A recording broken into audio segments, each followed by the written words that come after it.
Cathrine Ann has written a provocative autobiography in which she reveals her darkest secrets, her flaws, and her flamboyant side. Her personal life so far is so filled with drama, Hollywood has come calling, I think, because of her revealing memoir called Beautiful Buttons. It is my pleasure to welcome Cathrine Ann to Studio 4 to tell us more. Nice to meet you. Nice to meet you too, Fanny. Thank you for the invite. Well, you haven't lived a dinky life. I know. It's a bit of a fairy tale at the end, but not in the beginning. A skinny little scarecrow girl you were, from Toronto, living in the slums, alcoholic parents.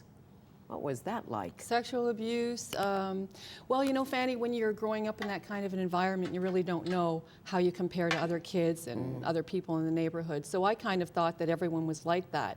But I think, a pretty smart kid, even though I had a few disabilities, like learning disability and ADD that I didn't learn about until later on in life. But I was very intuitive to my surroundings from a very young age, so I knew something was wrong, but I just didn't know what it was. So I tended to withdraw into myself, and kids didn't like me because I was poor and had a big nose and was tall and lanky as I grew up and didn't fit in anywhere. So I knew something was wrong, but I thought it was something wrong with me, which is why later on in life I went on this journey to try and fix my exterior. Well, and you had a mother who didn't remember your birthday. That wasn't so good. Yeah, I mean, that sounds like a little thing. Devastating. But it's not a little thing. Yeah. Not only that, you had no money. Did you have food? Did you go hungry a lot? Yep. Lots.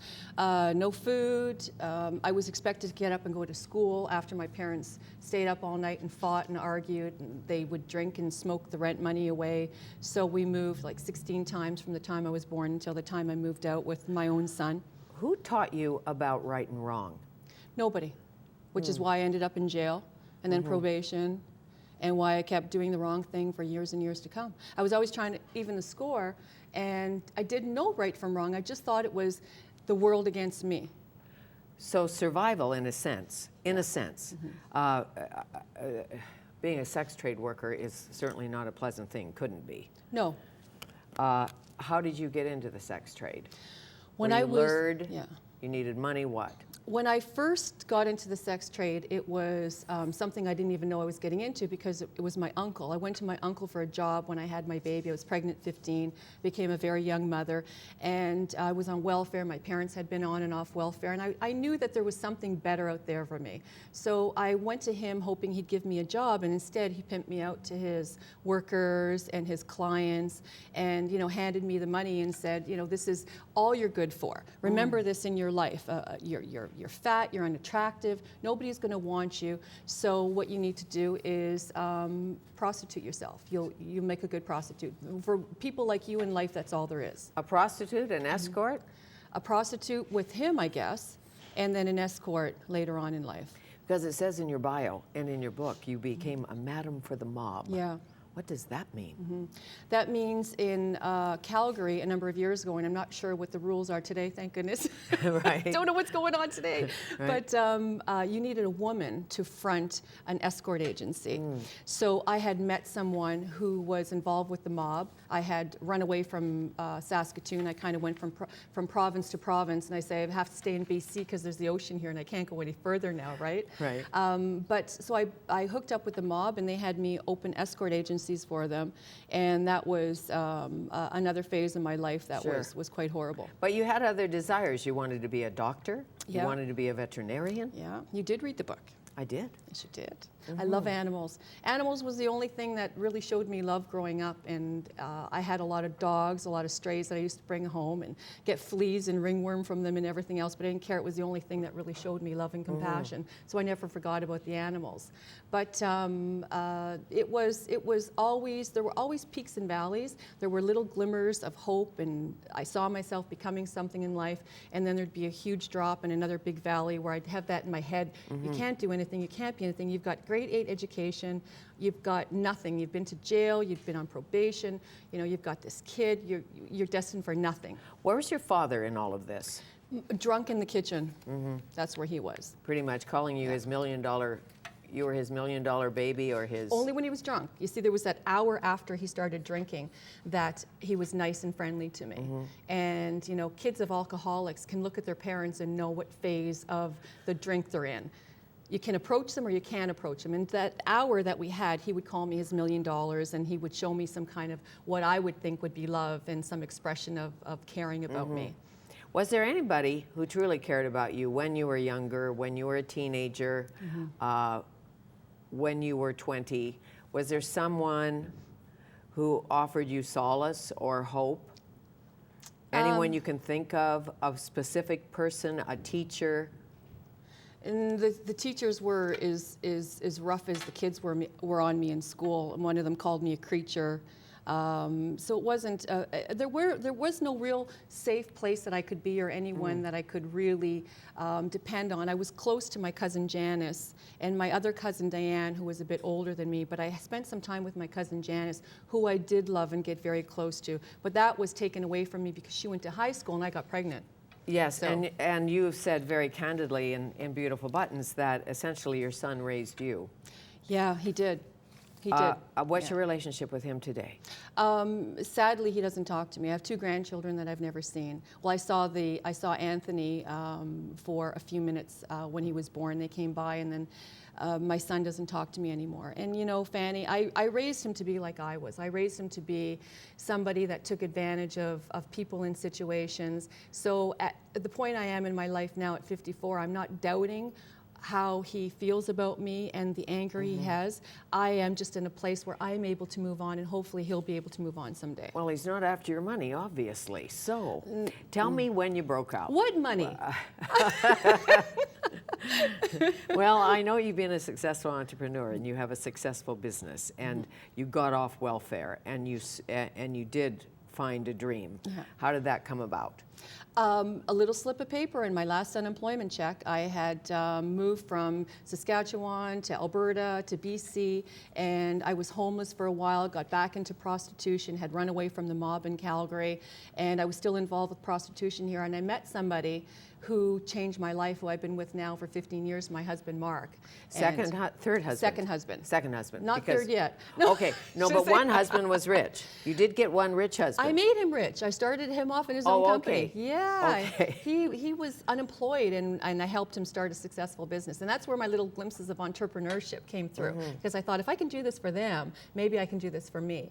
And Mark was the first person who believed in me. I was homeless at the time, and I convinced him to quit his minimum wage job, because everyone says, oh, a man must have came in your life and gave you all kinds of money, and that's why you started a successful company. No, Mark was, I say, flipping burgers and frying things up at a restaurant as a cook making minimum wage. And he said, you know, Cathrine, you can do better. And I said, well, you can do better too. Let's go make millions and millions of dollars. And then he got fired, and then we were both homeless.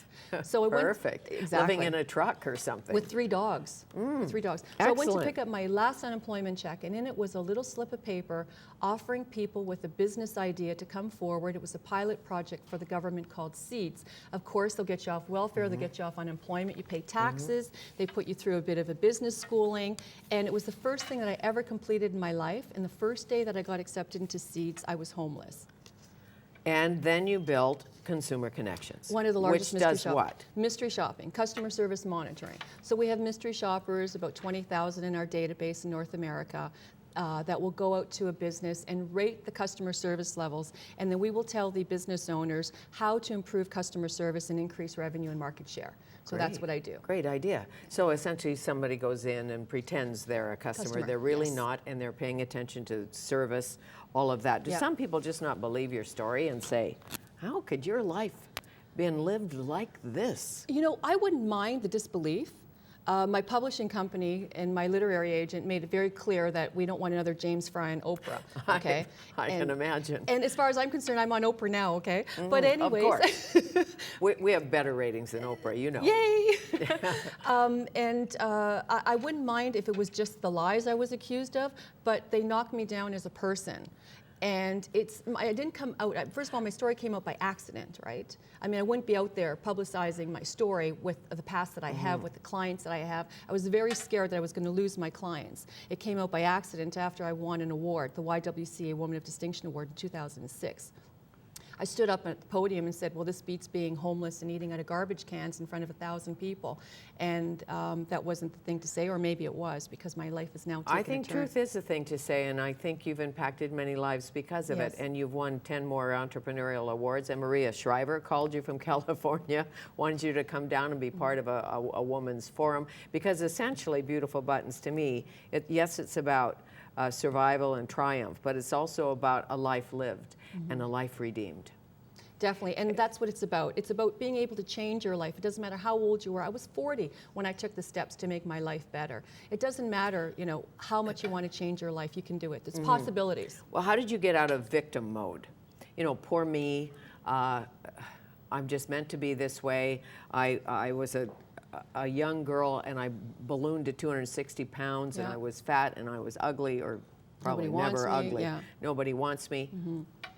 You know, I think that if you don't find inspiration and motivation in yourself, we all look to others for inspiration, but to really actually do something about it, it's up to us. And you know, Fanny, we all know what we need to do in our life to make it better. We know about the person we need to get rid of. We need to know about the person we need to have back in our life. We know what we want to do.